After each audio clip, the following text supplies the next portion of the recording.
In this chapter, we will be talking about the changing values, goals, and models, focusing on assimilation, pluralism, and separatism.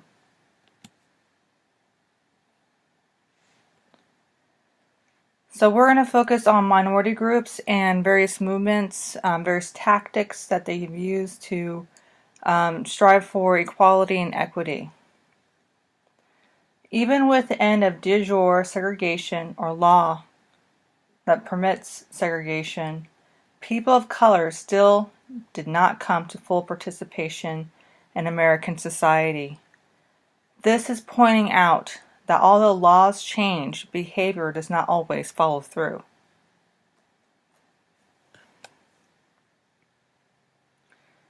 Assimilation. Assimilation occurs when the dominant group accepts the minority group or groups, at least in some aspects of social life. So it's more like, hey, we're opening up the doors for you, come in. Assimilation also occurs when the majority and minority groups become integrated into a common culture and social structure. And so this is the idea of the melting pot, where they all come together and become simply just Americans.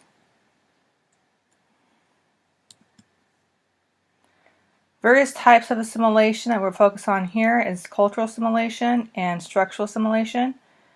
Cultural assimilation is when two or more groups gradually come to share a common culture, such as similar attitudes, values, language, beliefs, lifestyles, and rules and behavior. Structural assimilation is when two or more groups gradually come to share a common social structure. They share common institutions, organizations, and friendship networks, and have roughly equal positions within these structures. So the first, again, is about culture. Language, attitudes, beliefs, lifestyle, and so on.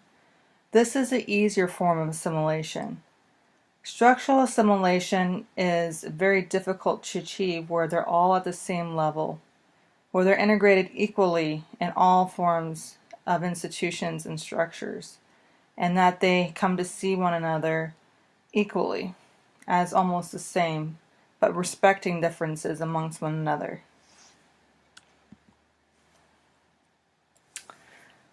Marital assimilation is when two different groups come together and marry. It's the most difficult type of structural assimilation. Again, you're going into people's primary groups and changing the way they look at family and who's belonging within that family. And widespread intermarriage is very difficult. Currently, less than 10% of all marriages in the United States are interracial marriages. Next is amalgamation. It's the distinction between the two groups becomes blurred, and they come to be regarded as a single group. Again, the melting pot. And this occurs when there's so much intermarriage, so much infiltration in the culture and structural institutions that they are the same. And we can see this in the clip from the Sneetches at the end. They've gone through so many transformations that they all are just Sneetches, regardless if they have a star or not. So when we implement theory, they can explain the pros and cons for various types of assimilation. So first, let's focus on functionalism. Again, that refers to having stability, consensus, not wanting conflict. So from a functionalist perspective, assimilation works because it promotes a common culture.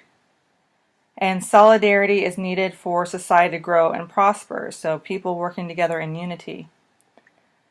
Racial and ethnic divisions cause dysfunction in society, so when there's differences and hostilities, it causes conflict, and functionalism wants stability, it wants homeostasis, and conflict is something that they try to avoid. Pluralism, or having all these distinctions, these differences, is regarded as a problem according to the functionalist perspective. What they argue is that special interest groups, these various groups of different interests, are not concerned about the larger good. So they're not looking at the bigger picture. They're looking at more what the particular minority or majority group wants.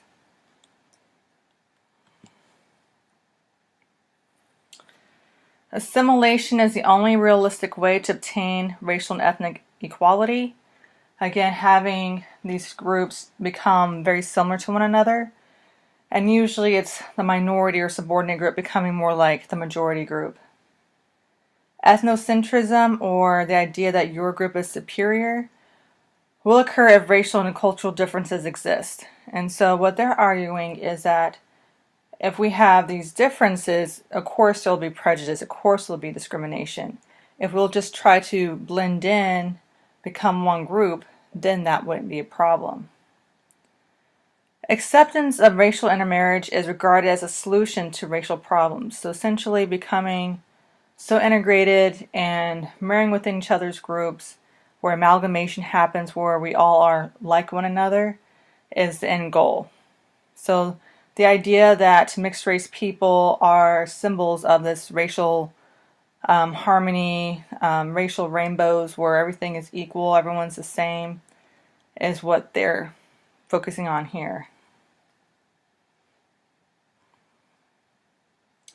So the opposition to focusing on assimilation is that assimilation usually is the result of forced conformity or acculturation, where the majority group demands that the minority group somehow changes. And it lands in, or it ends up being Anglo conformity. So again, assimilating more to dominant standards, or not becoming this blended meld. It's more like A plus B equals A, where A again is a dominant group, B is a minority group, and the resulting equation or answer is again the minority group coming like the dominant group A. Homogeneity and heterogeneity. Homogeneity is about everyone being the same, and heterogeneity is differences. And with assimilation, it brings loss of freedom of choice. Again, you won't be discriminated against. You will not have prejudice targeted towards you if you would choose, or you're forced to become like the dominant group. And again, heterogeneity is an important source for adaptation and innovation. You need diversity of thought. You need various people and their ideas and backgrounds to make improvements, to make innovations for the betterment of our country.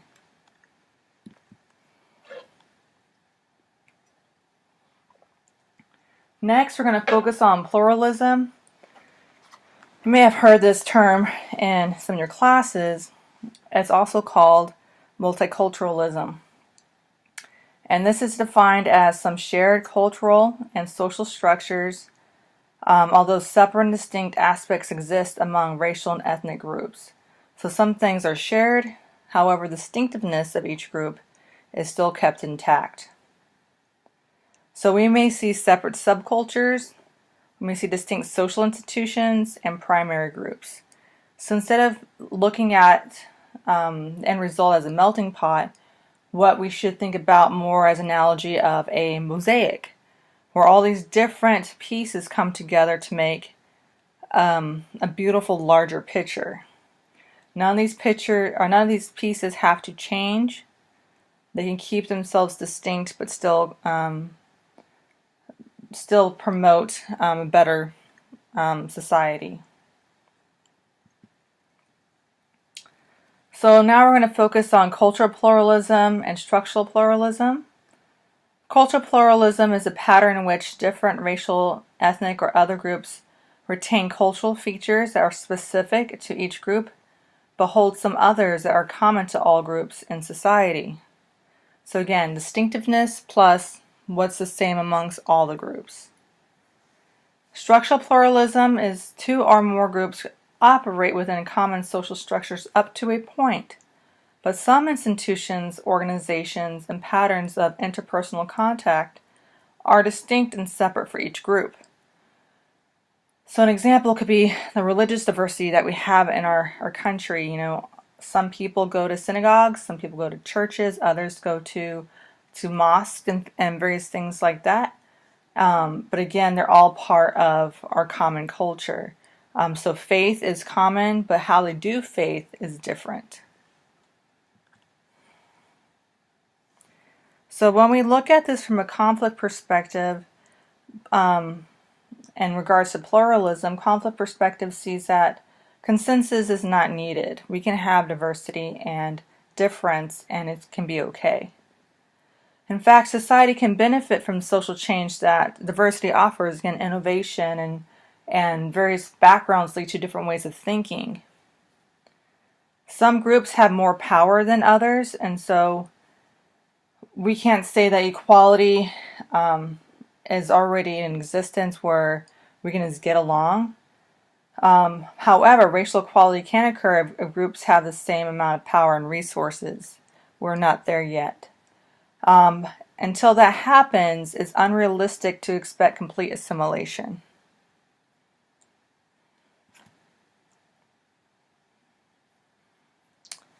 So according to the conflict perspective, there is a need for cultural heterogeneity, so differences. Again, it helps develop a group identity, helps promote a voice of group interest, and also helps build political power for each of these different groups. Diversity is desirable in itself, according to the conflict perspective. Again, it brings richness in society, and they also argue that a person or group should not be forced to conform to other group standards. A case against pluralism is that, again, it creates divisions in the society. So all these differences could possibly create a threat to consensus and solidarity, eventually leading to conflict. It may inhibit cooperation because there's so many differences. There's different ways of thinking, different ways of doing things, and there may be some disagreements. Cultural differences make discrimination and prejudice likely. Again, according to the conflict perspective, because there is not equal distribution of power and resources, this may lead people to be naturally ethnocentric, thinking their group's superior, and they will do what they need to do to maintain their group's interests. And again, some suggest that pluralism emphasizes what's different rather than what's the same among these different groups.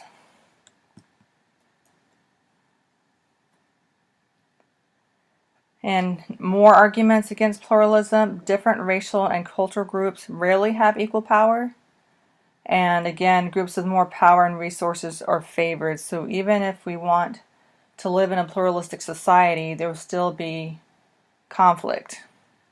One group will still be dominant, one group will be subordinate.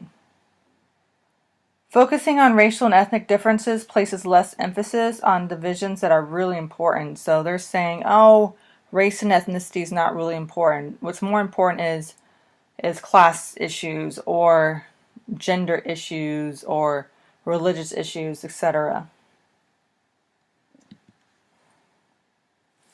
The next type of society is one that is focused on separatism. And separatism is the establishment or the attempt to establish entirely separate societies made up of distinct racial, ethnic, or other groups that formerly existed with one society. So in our society, we can think of during the Civil War when parts of the South wanted to secede from the Union, or during the Black Power movement where various groups wanted to create their own nation. And in fact, Marcus Garvey wanted to leave the United States altogether, go to Africa and establish Liberia.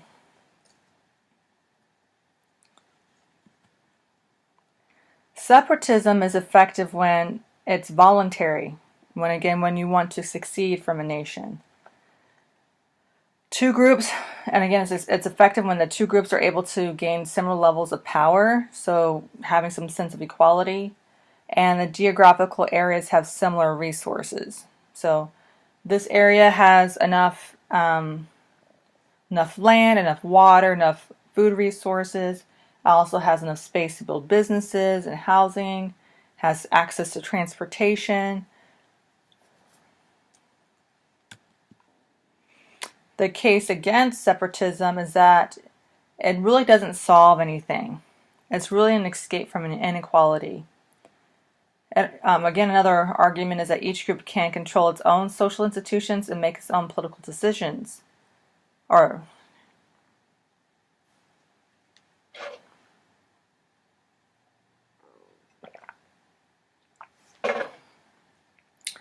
So some reasons why separatism should be considered. One is that it's an escape from inequality. Let's say you tried everything you could to find a balance between the two groups and their conflicts and solving conflict, but simply nothing is moving. One group may choose to leave that particular area and establish their own country, own state. Another argument for separatism is that each group can control its own social institutions and make its own political decisions. So again, having autonomy. Again, these groups who want to succeed believe that progress in race relations has stalled, and instead of trying to continue to work with the dominant group, they instead choose to build their own community instead of focusing on integration. And another argument for separatism is that the only way to create consensus and cooperation, again, is to have separate societies with these very different groups existing apart in these societies. Consensus and cooperation is possible in each of these separate societies because those who are in these societies are like one another.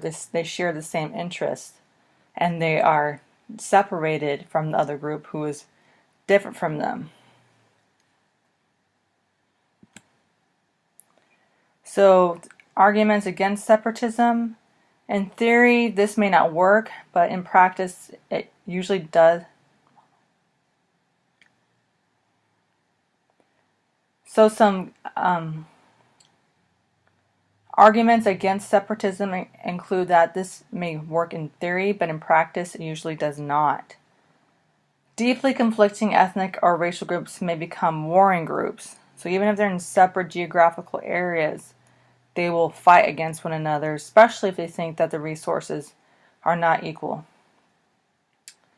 If the separation is not complete, internal conflict and violence is likely to happen. So if they're still battling about borders, they will fight.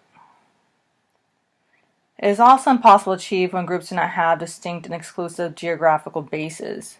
So they have to agree on where these boundaries, these borders are.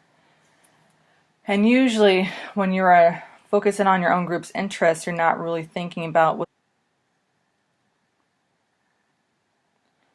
those who want separatism for themselves are unwilling to allow other groups in which they have power over to separate. So let's say you're part of the dominant group, and the subordinate group is somehow working, building up certain supplies, they're your labor source. You don't want them to leave because they're benefiting you. So again, some groups are not allowed to leave apart from this geographical area in which these two groups share. We're going to talk about Anglo conformity again. And what we have to think about in terms of a topology or a perfect type is a WASP. White Anglo-Saxon Protestant, usually male, are the various characteristics of the dominant group. All groups in America are expected to adopt the language, culture, and social structures of the dominant group. Culture is disseminated through educational institutions. And so we learn what it's like to be a good citizen, an American citizen, synonymous with a white Anglo-Saxon Protestant male.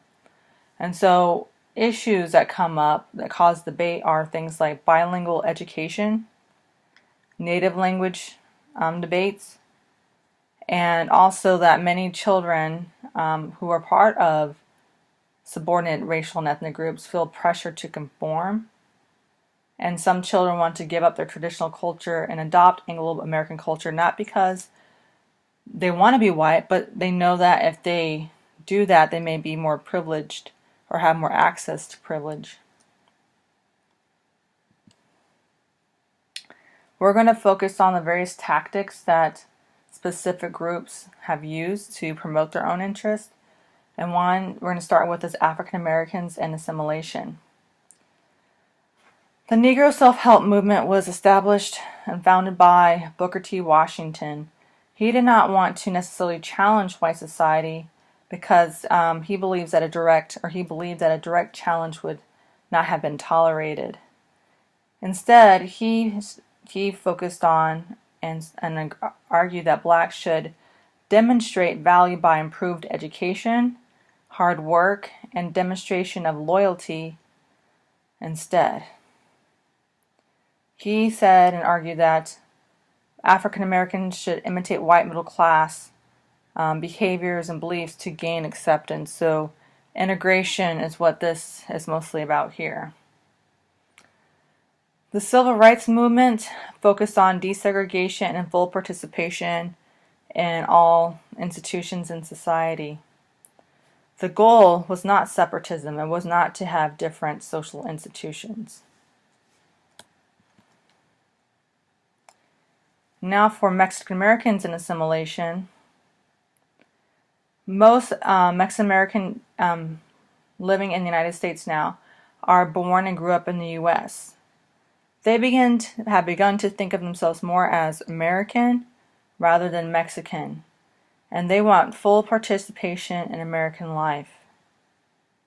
And they know to reach this goal, they need Anglo acceptance.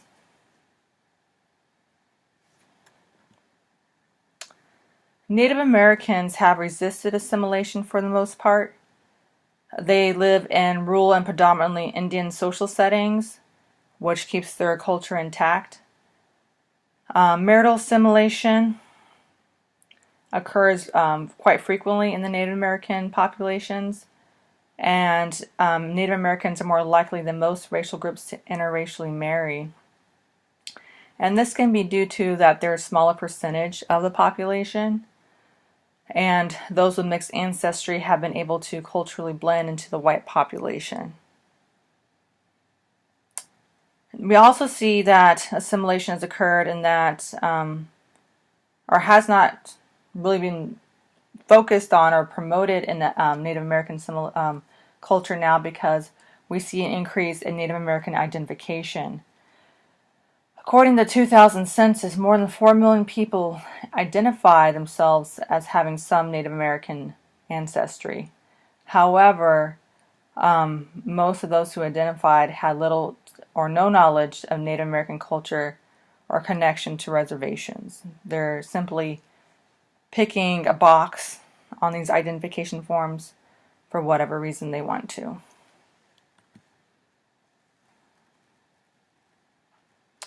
So how widespread is assimilation? Ethnic enclaves are still important, and we can see them in especially large cities like New York, Boston, places in California like LA, San Francisco, Texas. And with these ethnic enclaves, we see distinctive economic, political, and cultural patterns.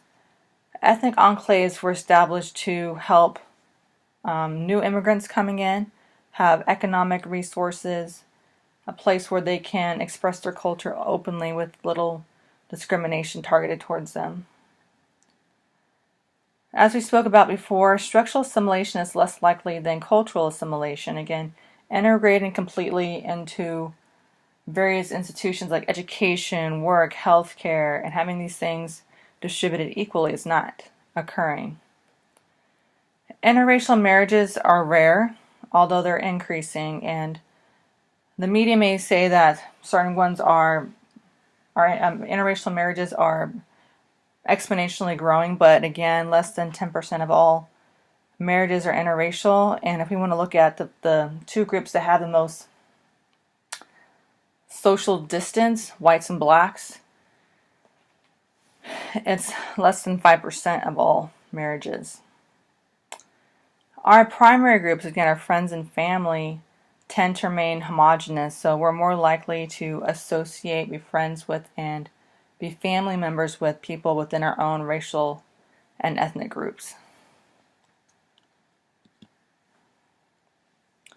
Now with pluralism, the Black Power movement can be seen as a type of pluralism amongst the African American community.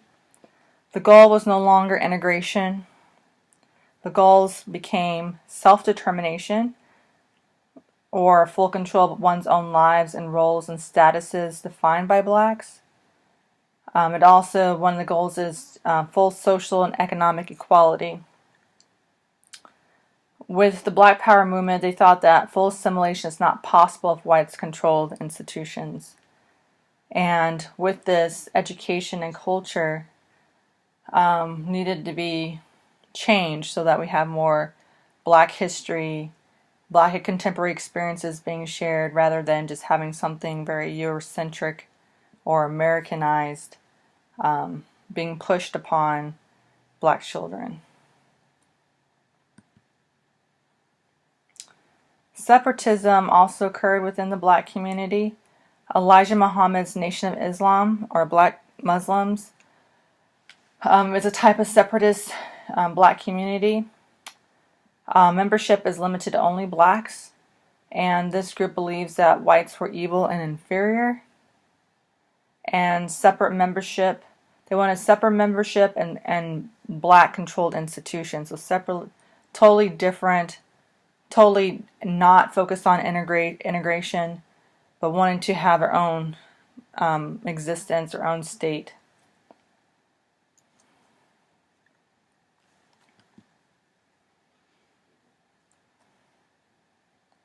So some reasons behind the changing goals and values of Black Americans is that because of past discrimination, Black Americans had never had the opportunity to develop the values, habits, and skills necessary to get ahead in American society. Also, we see that there's inconsistent behaviors, even among progressive whites, that their values are equality and equity, but their behaviors do not reflect what they believe. So we have this cognitive dissonance. There was a violent response by the white power structure to civil rights protests in the South. Again, when integration was the focus, again, peaceful protests did not result in change. Instead, we have this reaction by white Southerners to cause physical harm to the Black community. We see a rejection of the culture of poverty and cultural deprivation models. Again, the culture of poverty asserts that the Black family structure is causing Black community not to do well socially and structurally, that they cannot succeed. And again, their culture is deprived in some way, that they don't want to assimilate, that they're all ghetto or not trying to be intelligent, not focused on school. And so we're rejecting that and promoting a pride amongst the African American culture, especially in schools, focusing on Afrocentrism. There's continuing influence of Black nationalism in Africa. So even then, that helps promote the sense of pride and solidarity within the Black community by looking at what's happening in Africa.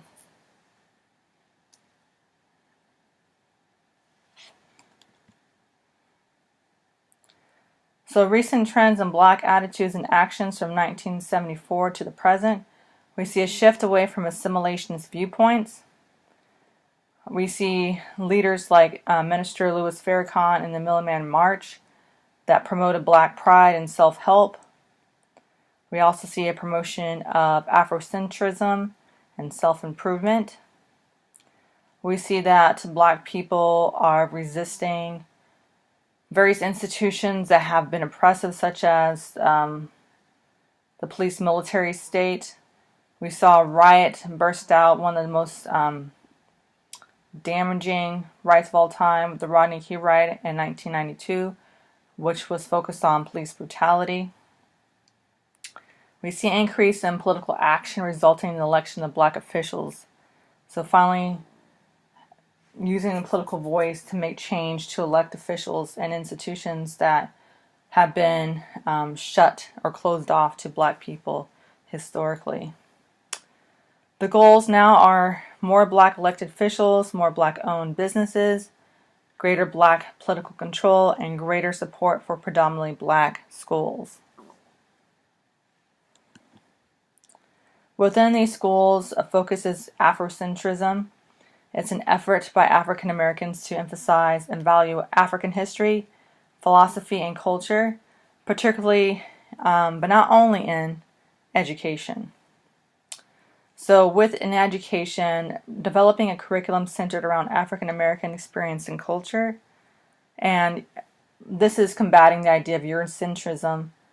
Eurocentrism is destructive to the self-image of African Americans and irrelevant to peoples of African ancestry. So instead of just focusing on the histories of Europeans and what they've done and their accomplishments, also focusing on what African Americans or African descent people have done.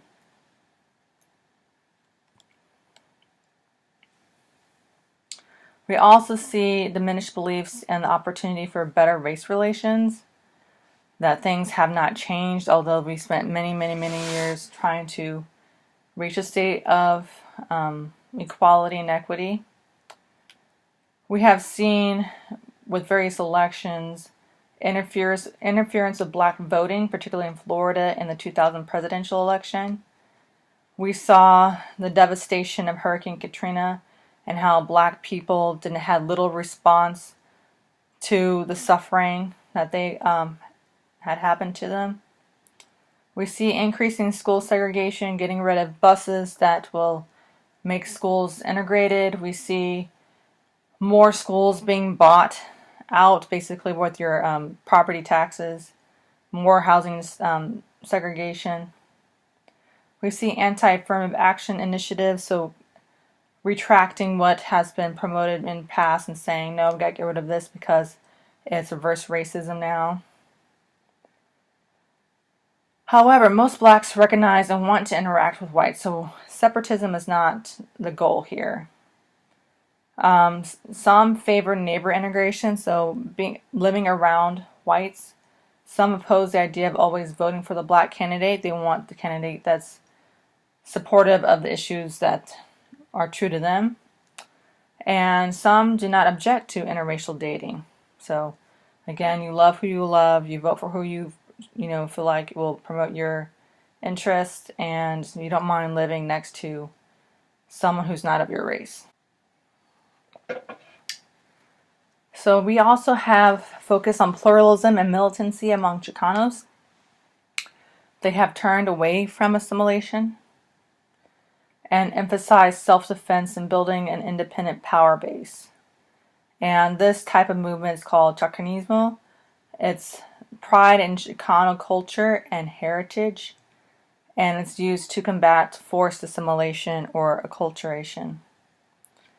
We see with this various movements and groups who are part of the movement focusing on preservation of Spanish and unique Chicano dialects, and especially wanting that implemented in schools. So this is, again, emphasis on bilingual education.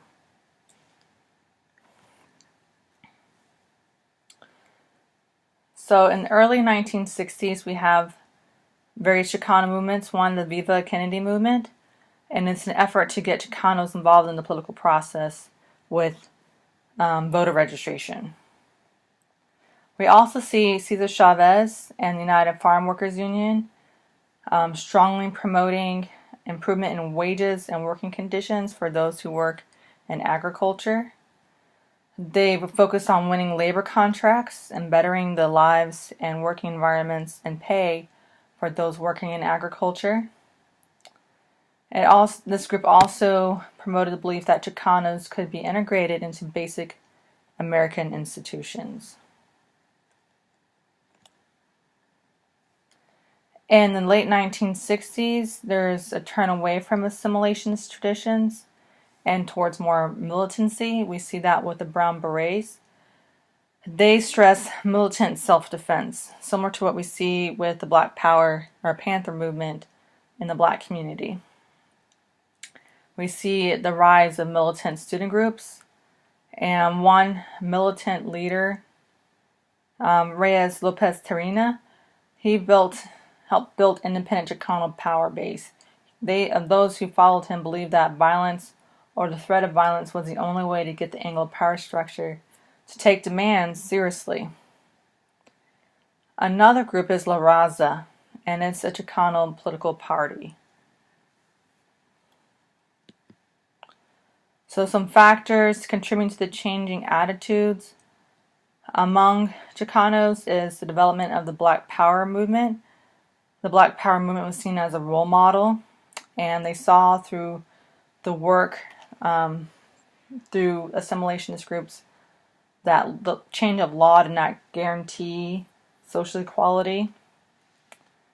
We also see this rise in the protest atmosphere. We see a rise in the Black Power movement and anti-war movement just across the country. And there's continuing frustrations that promises of the Kennedy and Johnson administrations were not fulfilled. We see that the government, instead of focusing on a war against poverty, was now focusing on a war on poverty. So those who are destitute or living from paycheck to paycheck. And also a frustration is that most race relations, our focus on race relations was on black and white issues and not on other groups, including Chicanos. One thing that was promoted during this time was the spread of an emphasis on bilingual education, and the spread occurred in the 1970s but came under attack in 1998 with the passage of Proposition 227 in California. This abolished bilingual education in favor of English immersion approach, and the decision mirrored supposedly the national opinion that there should be only one national official language.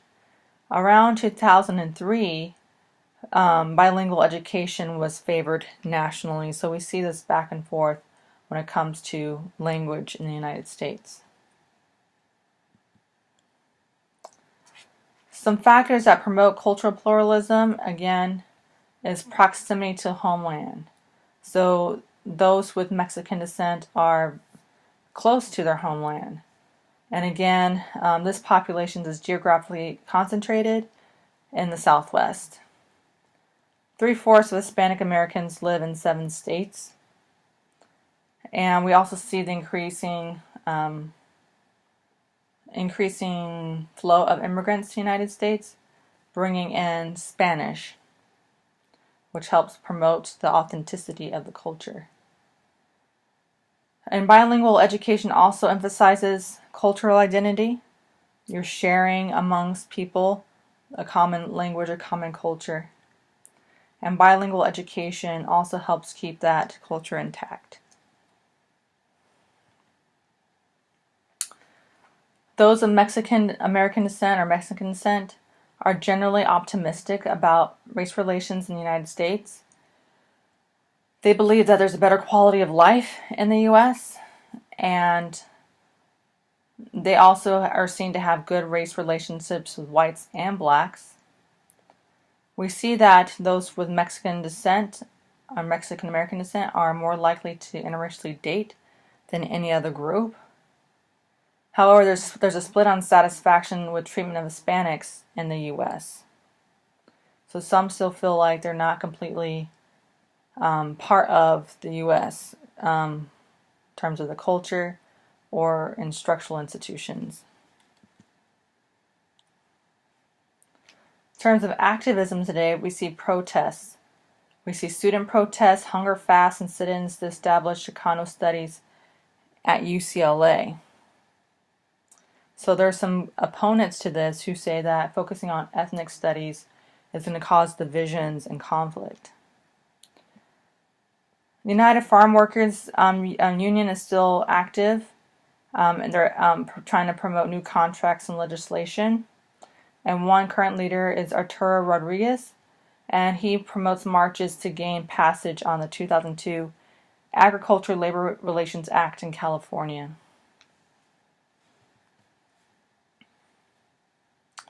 We see increased political voice amongst Mexican Americans and those of Mexican descent. 8% of the 2008 voters were of this background. And we see in 2008 the first Hispanic presidential candidate of Mexican descent. The person's name is Governor Bill Richardson of New Mexico. We see Hispanic votes helped the election of Bill Clinton and Barack Obama. Barack Obama won 67% of the Hispanic vote.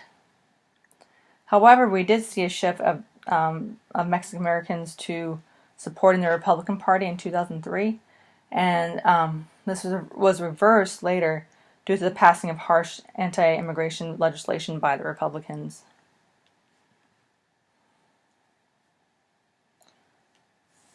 So in terms of pluralism and militancy, among Native Americans, again, Native Americans never sought assimilation.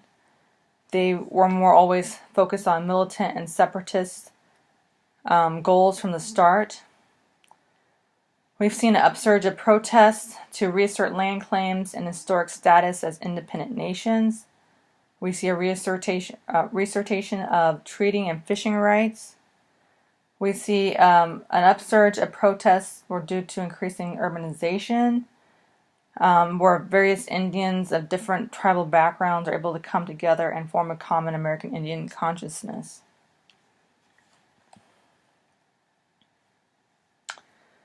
Native Americans have used the law again to help promote their interests and have used lawsuits demanding the enforcement of old treaties.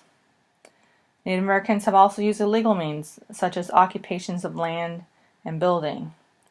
Some successes that they had in their activism is large cash settlements in lieu of land claims, reestablishment of historical Indian fishing rights, reemphasis of traditional culture. We see that also in various schools like Haskell with language. Increased membership of the American Indian movement. An issue that Native Americans face is, at least those on reservations, is environmental racism. It's a tendency of minority groups to be placed at disproportionate risk of exposure to hazardous substances and environmental contaminants. Also affected by this are Chicano farm workers. Just imagine having to harvest produce that's contaminated with all kinds of pesticides, and you're inhaling that's going into your body, and so they have high rates of cancer among farm workers.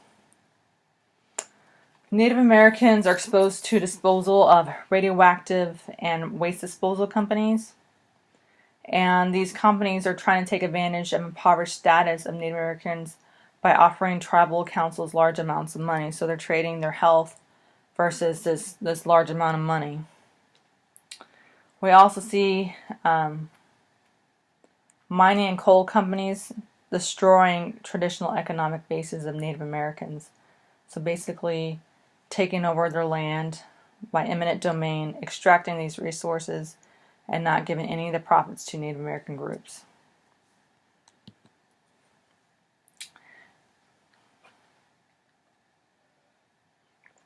Team mascots are an issue that Native Americans face still. Native Americans find team mascots and imitation behavior degrading. So again, using mascots, various face paint, chants, gestures for entertainment, when these things, although completely manipulated and not accurate at all, are mocking their culture, which is sacred. More than 220 schools, colleges, and universities have eliminated symbols, nicknames, or mascots. So there's some work in the positive direction here. However, some have not changed despite strong pressures to do so. They have received mild sanctions from the NCAA, so maybe a fine of some sort. Some schools have been granted permission to use tribal names. So they actually ask these groups. So two of these examples are Florida State and the University of Utah. Another group that is getting a lot of attention, especially since 9/11, is Arab Americans. Arab Americans are not one group, but many. So again, tremendous diversity that we fail to recognize in this country. They're treated by society as a monolith, one group. We see an increase in discrimination and hate crimes targeted towards Arab Americans, and this has risen due to the 9/11 terrorist attacks. However, we cannot generalize this idea of terrorism to all Muslims. The majority of Arab Americans are not Muslim, but rather Christians. And again, we see more racial profiling, especially in airports and places like that. But because of all this discrimination, even though these groups are incredibly diverse, we see an increased Arab collective consciousness. In terms of white ethnicity, we see this rise in white ethnic identity, especially in the 60s and 70s. We have seen this especially among Catholic, Jewish, and Eastern European groups and other working class groups. And some scholars argue that this is mostly a social class phenomenon. We see this more with the working class. And this was a growth out of the Black Power movement as a role model. And group consciousness is a way of getting voices heard by the power structure. And this particular ethnic movement grew from the perceived threats from the black movements. These who promote their particular ethnic group, or white ethnic group, oppose affirmative action, bilingual education, welfare, benefits for children and legal immigrants. And the scholar who is focusing on this is Marcus L. Hansen. He says that ethnic revival depends on how long some ethnic group has been in the U.S. The second generation tries to rid themselves of their ethnic background and become fully assimilated, possibly due to the discrimination that they have faced. The third generation is more socially and economically secure, and so they want to go back to their roots and just rediscover their ethnic culture and heritage.